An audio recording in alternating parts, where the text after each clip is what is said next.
Hello friends, today we are going to continue the chapter Forms of Business Organization. In the previous lesson, we had learned about the concept of joint stock company, whereby we learned the meaning and features of joint stock company. In today's lesson, we shall be discussing about the merits and limitations of the joint stock company. So before starting with the concept, let us go through the learning outcome of this lesson. At the end, we shall be able to understand the merits of company and examine the limitations of company. Now let us begin with the merits of the company, which means the benefits which are enjoyed by a company. The very first one is the limited liability. Here the limited liability is enjoyed by the investors or shareholders. In case of sole proprietor and partnership, the liabilities on the shoulders of the proprietor it was unlimited. But in case of company, the shareholders are liable to the extent of the amount unpaid on the shares held by them. For example, if a shareholder has taken up 500 shares in a company of rupees 10 each, and whereby he has paid rupees 7 only. In this case, his furthermore liability would be rupees 3 because the unpaid amount on the shares would be rupees 3 on 500 shares. It also leaves the owner's personal property free from any charge. As in case of sole proprietor and partnership, it was there that the personal assets of the owner were liable to be used at the time of closing the business. But it is not there in case of company. The personal asset, personal property of the shareholder will not be used at the time of winding up of the company or to make the payment of the liabilities of the company if the shareholder has paid the whole amount on their share holding. The next point is transfer of share. Here the facility is there that the shareholders can easily transfer their shareholding to the next investor. The ease of the transfer of ownership. Here the ownership means the shares which are owned by the shareholder adds to the advantage of investing in the company as the shares of the public limited company can be sold in the market and as such can be easily converted into cash. Here the market term is used which means the stock market, and stock market is composed of stock exchanges. The shares of a public company are listed over the stock exchange because it provides the space for the trading of the stock of the company on that stock exchange, whereby the shareholders can get their holding easily converted into cash whenever they are in need of money. So, it facilitates the shareholder to transfer their title of ownership to the next investor easily. It also gives the benefit of perpetual existence, which is already discussed in the features of the joint stock company, that it will be having a continuity despite or different from its members. A company will continue to exist even if all the members die.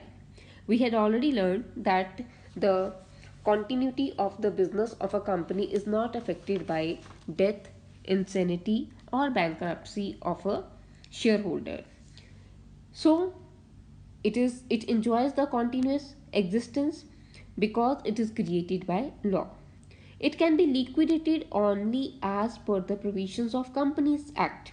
Here the term liquidity means that it can come to an end. It can be closed only by law because it is created by law. So it enjoys the perpetual existence. There is larger scope for expansion. This is the next point. The companies can attract a large amount of funds from the general public as well as through loans from the banks and financial institutions because the companies invite public to subscribe for the share and they can have large pool of funds from the public. as well as they can obtain the loans from the bank and the financial institutions which are running along with the banks, which are not bank but which are running parallel to the bank. Those financial institutions also provide the facility of loans to the company after checking the books of account of a company. The investors are also inclined to invest in the shares because of the limited liability, transferable ownership, and possibility of higher returns. We have already discussed these 2 points, limited liabilities and transfer of shares, and there are also chances of higher return in case of company, like we see in the private as well as the public limited companies, Reliance Company, Tata Group, ONGC, BHEL. All these companies we have seen that they enjoy a large amount of profit, and the investors are interested to invest in such companies. So when they are having the large amount of fund from the investor, it would lead to a greater scope for the expansion of the company. Now the next benefit, the companies do have professional management. We have seen that the management of the company is entirely done by board. That means board of directors, chief executive officers, managing directors, and so on. Beside that, a company can also afford to pay higher salaries to the specialists and professionals. It was not possible in case of a sole proprietor and partnership being the limited funds. They were not able to, or they might not be able to make the payment of the salary of such expert. But the financial resources in case of company are more, so they are able to make a payment of the make payment of the higher salaries to the specialist as well as the expert for getting their work done professionally. It can therefore employ people who are expert in their areas of specialization for each department. As we know that the companies have their business on large scales, and in large scale business there is division of work. Each task, each work is given a particular department whereby the work is performed, and each department is held by a specialist or expert. When there are specialized person who are dealing the task of that department, they will be joining their ideas, they will be taking the balanced decision, as well as they will be making efforts to achieve greater efficiency. Greater efficiency mean maximization of the use of resources or less wastage in the company's operations, in the company's working. So the business is being managed by the professionals or specialists, which would lead to have the better working scenario in the company. So we have come up with all the benefits which are being enjoyed by a company. Now let us discuss about the limitations of a company. Though the company enjoys so many benefits, but there are limitations too. The very first one we have already discussed in the features of the company, that it is difficult to form a company. So the very first point is difficulty in formation. The formation of company requires greater time, effort, and extensive knowledge of legal requirement and the procedures involved. The legal requirement, the legal formalities which are to be fulfilled for the incorporation of company, these are numerous, and the procedure which is involved in fulfilling all those formalities is also detailed. So it is very complex process to form a company as compared to the sole proprietor and partnership as a form of business organization. Now let us discuss the another limitation. It is lack of secrecy. The Companies Act require each public company to provide from time to time a lot of information to the office of the registrar of the companies. Here the public companies have to publish their books of account. They have to provide the information which is required by the registrar of the company as well as general public, because they are the stakeholder. In case of sole proprietor and partnership, it was easy to maintain the secrets of business because the the affairs are managed by a single person or a few members. But it is not in case of company. The company's management and ownership is different in hand. It is in different hand. So they have to publish their books of account, and they have to disclose the information to the public and the various other officials. So it is difficult to maintain the secrets of the company, and there is lack of secrecy.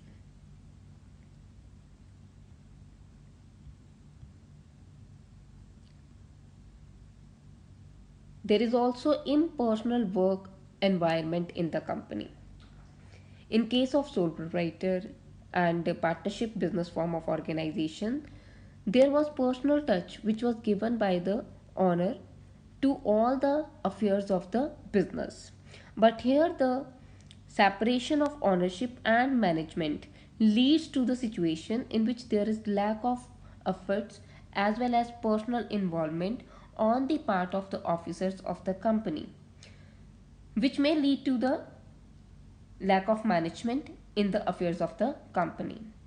The large size of company further makes it difficult for the owners and top management to maintain the personal contact with the employees, customers and creditors. When the size of the business is large, it would be difficult for the board of directors as well as for the other officials to maintain the personal touch with the various stakeholders. So, it is not feasible for the company to maintain the personal working environment in the company.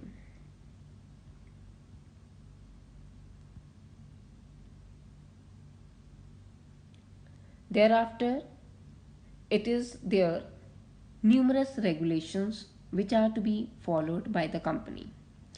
The functioning of the company is subject to many legal provisions and compulsions. These legal provisions and compulsions are laid down by company law. The Companies Act laid down the procedures to be followed and also laid down the rules, standards, guidelines, codes, procedures which are to be followed by the company while performing their while performing their task. So a company is burdened with the numerous restriction in respect of aspects including audit, which means checking and rechecking of the accounts, voting by the members, filing of the reports like annual reports, directors reports, etc., and the preparation of documents, memorandum of association, article of association, prospectus. These documents are prepared by the company and is required to obtain various certificates from the different agencies like registrar, SEBI, etc.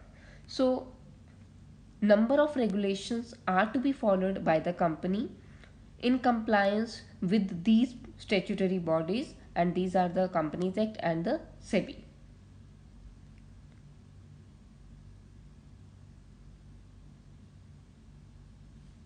Beside that, there is always delay in the decision making process of the companies. It is said to be that the companies are democratically managed through the board of directors, which is followed by the top management, middle management, and lower level management. Because the voting rights are given to the shareholder and these are utilized by them, and whenever such a process is carried out, it would lead to delay in the decision making process. As well, communication as well as approval of various proposals may cause delay not only in taking decision but also in acting upon them. So when the decision making is delayed, obviously there will be implementation of those decisions that would also be delayed.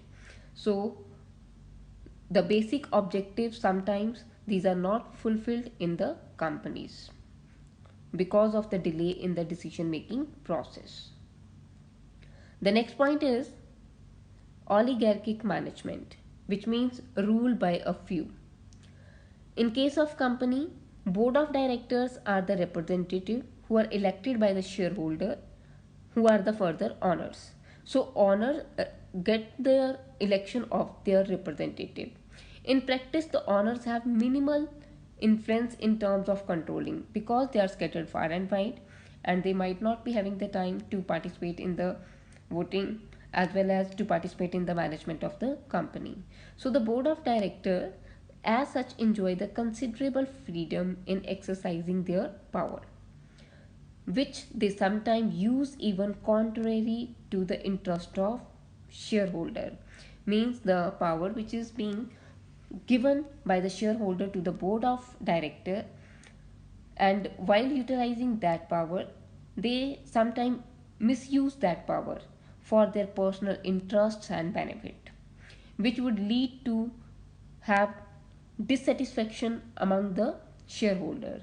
And when the shareholders are dissatisfied, they will be leaving or they will be selling their shares in such a situation and then exiting the company. So it would lead to bring the dissatisfaction among the shareholder when the board of directors are utilizing their power for their personal benefits and for their personal interest. Now let us discuss the last point of the limitations of the joint stock company, and that is the conflict of interest. There may be conflict of interest among stakeholders. Stakeholder here means the person who are involved or who are interested in the affairs of the company. The employees may be interested in higher salaries, consumer desire higher quality product at lower prices, and the shareholder want higher return in the form of dividend, which we have already discussed, that the earning which the shareholder get from the company, that is known to be dividend, and increase in the intrinsic value of their share. Intrinsic value means the value of the investment. Whatever money they have invested in the company, they always expect an increase in the value of that share prices.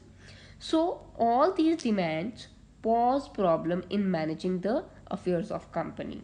So whenever there are conflict of interest among the stakeholder, it would affect the working of the company. So we have learned about the limitations of the company. Now let us have the recap of the today's lesson.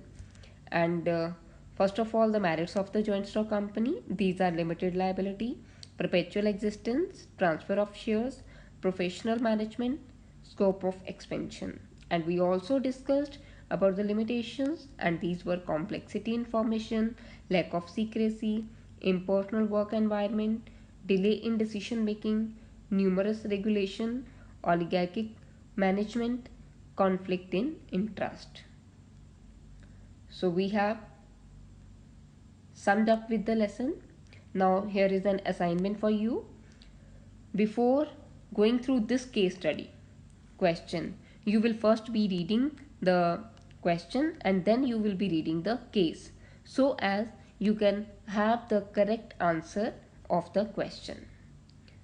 So with this, our today's lesson is over. Thank you.